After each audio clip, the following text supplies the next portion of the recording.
Welcome to this bonus episode of the Ludlow Piano Festival podcast. I'm here with Alistair McGowan, founder, chair, co-artistic director of the Ludlow Piano Festival. We're here in Ludlow in his home, and welcome to the podcast, Alistair. Thank you, John. What drew you to the piano in the first place? How did you get into it? And what was the transition like from actor, comedian, impressionist to pianist? Well, I was lucky, I suppose, in that my mother was a very good pianist, and she played a lot at home when I was younger, mainly show songs. She was the accompanist at the local amateur dramatic society in Evesham, not far from here. So I often heard piano music floating around the house, and my father loved listening to piano music on records. And so I was just aware of the instrument from an early age. We had a piano in the house. And I took lessons, or was told to take lessons from the age of 7 to the age of 9. And then I gave it up. It clashed with football practice. But almost as soon as I, certainly hit puberty, let's say, I was aware of the power of the piano and the beauty of the piano in a way I'd never been aware of it when I was 7 or 8 years old. So I always wanted to go back to it. And finally, age 49, I properly went and seriously started throwing myself at the piano and doing 2 or 3 hours a day. And then put a show together about Eric Satie, which I'd always wanted to do because I'd always loved Satie's music. And I'd heard his music, which is something a lot of people talk about now. You don't hear classical music in the same way, but a lot of music was used on adverts, on television programs when I was growing up. And I heard Satie's Gymnopédie played on a school's drama. And I happened to be at home off school with my mum. And I said, "What's that music? It's beautiful." She said, "Oh, that's Eric Satie's Gymnopédie." And I think in that moment, age 10, 12, I thought I've got to play that piece of music one day. And that's what drew me back doing a show about Satie. And then from there, I was heard playing in that show by somebody who happened to be in the audience from Sony Classics. And they said, "Would you like to do an album?" And I thought, well, I can only play 2 pieces all the way through. The rest I've just played the bits I can play in the show. But I went away and worked for 6 hours a day for about 4 months with Anthony Hewitt, who's a wonderful pianist. And he schooled me and just said, "I want people to hear this album and think it's me playing." And that was a wonderful gesture, Anthony's. And he just worked me so hard. That was 2017. And then I've just carried on since then. I started doing live piano work. And then moving to Ludlow, I was aware that there were these 2 fantastic venues with 2 fantastic pianos in them, which weren't being used as much as I thought they should be. And I thought if you could just get a nice third venue, there's something pleasing about a triangular shape. And now we have our third venue into which we hire a piano. And suddenly the festival idea took shape. And with the help of yourself, and our fantastic team around us, we've managed to pull it off last year. And lots of people said straight away, as soon as it finished on the Sunday last year, "You must do this again next year." So last year was a huge success. We had most concerts selling out or near to selling out. Yeah. What have we got in store for the upcoming concert? What are you most looking forward to?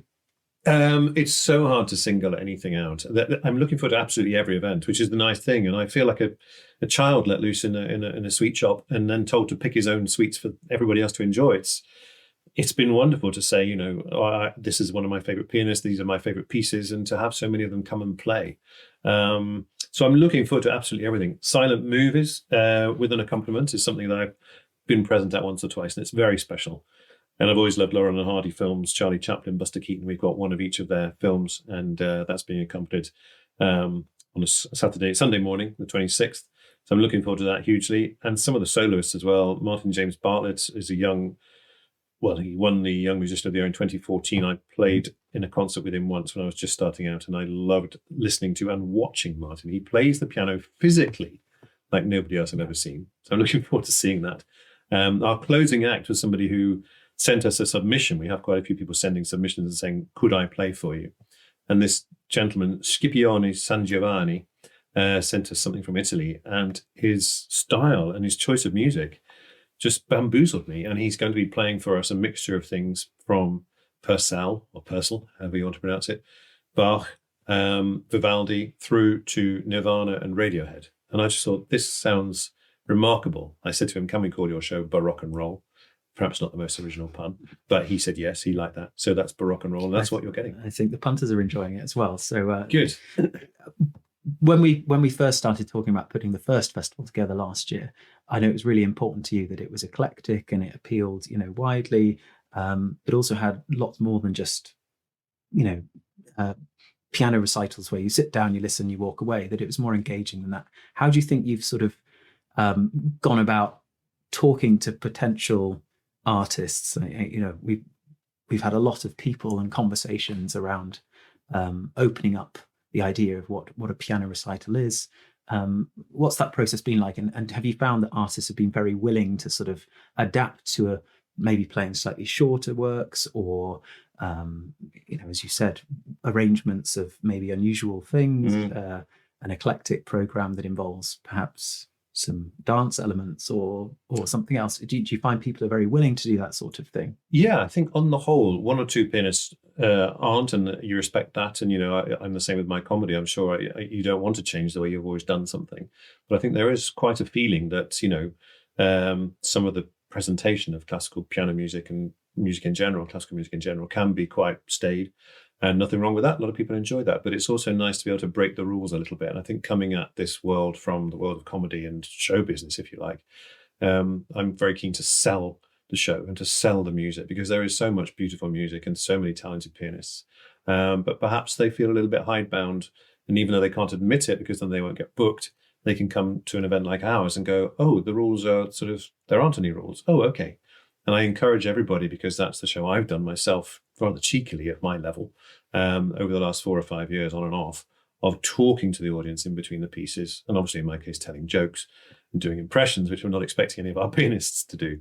But just the fact that you can break up the music with chat, I think really appeals to people. Because, a longer form sonata, I mean, they're wonderful things. You can be sitting for 40 minutes just looking at the same person doing the same thing. And some of the music can be quite repetitive. But if you can break it up and have lots of shorter pieces of 5 or 6 minutes, I think the audience are much more engaged by that. Whether it's to do with shorter attention spans or not, I don't know. People talk about all that now, shorter attention spans. But I just like to know, like when you're listening to Radio 3 or even Classic FM, what the piece was, a little bit of a story about it, what drew the pianist to it, why did they like it, and to get to know a bit about them. Though not every pianist is going to be a good talker. That's sometimes why they're a good pianist. They speak through their instrument. But I do think every audience, I know I do when I go to recitals, when the pianist just even looks at you or tells you their name or walks on stage and smiles, it means so much more than someone who just comes on, nods, sits down, plays for an hour and a half, and then goes off again. So that's what I wanted to encourage, was a warmth, a sharing of it, just, to break up the music. Well, we certainly had that last year. And at the pop-up in November, there was a huge warmth, and the audience loved the variety and the mix of characters we get speaking and playing. So I'm looking forward to it. I know you are too, and everyone else involved. Where can people book their tickets? Do you want to let them know where they can book their tickets? And maybe, if you want to, reveal just a little bit about what they might expect even next year. Are we continuing on? Yes, well, we're already trying to make plans for 2025, Ludlow Piano Festival. And again, similar sort of thing, just trying to get a really nice balance of things. We've added jazz this year into the events by popular request, and it's something that, I was very keen to do. And also, even next year, we might talk about doing a concert which is at some point pop music on the piano. Because when you hear people playing the street pianos, I haven't talked about, during the 5 days of the piano festival here in Ludlow, we put 2 very good grand pianos up in the streets, covered against the elements. Although last year that wasn't a problem, it was beautiful weather. But it means that anybody can come and play at any time. And you do find that people play a vast array of things. And again, some of that will be pop songs, which I'm not aware of. It's not my world. Yeah. But that's still valid. It's still the piano. It's still the instrument. And initially I wanted to celebrate classical piano music, but then I realized, no, we should celebrate the instrument for all that it can do. So again, next year we're trying to do that. And again, draw attention to not just the standard composers who you hear a lot of, and why not? That's why they're played, because they are geniuses. But perhaps composers who aren't so well known, and also from countries that we don't hear about. So we're hoping to do a concert next year called Born in the USA. Nothing to do with Bruce Springsteen, but it's all the composers who we don't perhaps realize are from America, which is not a country we associate perhaps with classical music. Yeah, classical music's written everywhere. So that's the sort of thing we're trying to involve. And if people want to know about this year, next year, book tickets, it's all there on Ludlow Piano Festival. And this year, I should also flag, we've got a young artist coming to perform as well, which is really exciting. We've got some pieces by new pieces by living composers as well. There's a real mix of repertoire and artists, but they're all top notch and incredibly interesting mixtures of programs that they've given us as well and worked with us on. So lots to look forward to, something for everyone. Yeah. And we've got people coming back too, which is lovely. So I think there's a sort of a repertory company, if you like, feel that people like Christina McMaster, who played a beautiful, stunning, such a well put together program last year, full of interesting composers and pieces. She's coming back. We're hoping to speak with her next week on the podcast. So Christina's doing her Lie Down and Listen concert, which we've been to, and it's an extraordinary experience as long as nobody snores, where you lie on the mattresses and listen late at night to the music and practically on the edge of consciousness. But it's wonderful. And Anne Lovett, who you spoke to her last week, who's one of my favorite impressions too. Not that anybody else will know what Anne Lovett sounds like, perhaps. I don't know, maybe they do. But Anne is coming back to do a concert about film music, which I'm very excited about, because that is something that a lot of people don't realize, where classical music sits, where it comes from. So I'm looking forward to that concert and to always being in Anne's presence. She's a genial person. And possibly one of the pianists I'm most excited about hearing, obviously Charles Owen, who comes every year and is wonderful. Lucy Parham playing Clara Schumann, wonderful pianist. They're all good. Mark Bebbington, who's played here before. But Tyler Hay is a youngish pianist who I've seen a couple of times now. And Tyler, I described him as a pianistic powerhouse. I've never seen anybody who made me realize what Franz Liszt must have done to his audience, because Tyler Hay bangs is a negative word in piano, but he creates such a sound from this piano. He's so strong and yet can be so sensitive at the same time. And Tyler's doing a concert about Beethoven's contemporaries, who are often overlooked. And the music in that will take a lot of people by surprise. And Tyler's playing, and his personality as well is really something to watch. So yes, I'm looking forward particularly to that. Plus the Strictly concert again, Viv McLean coming back to play While People Dance. Got a concert showcasing Victoria Wood's brilliance at the piano and her humour, of course, at the piano. And local lad Liam Donaghy, who plays down in London now regularly, but he's coming back to Ludlow to give us some jazz on the Sunday afternoon. So there really is, I think, something for everybody, which I'm very, very proud of. Brilliant. That's a great overview. Thank you very much for joining us on this bonus episode of the podcast. Make sure you get your tickets at ludlowpianofestival.com. Thank you, Alistair, and we'll see you next time.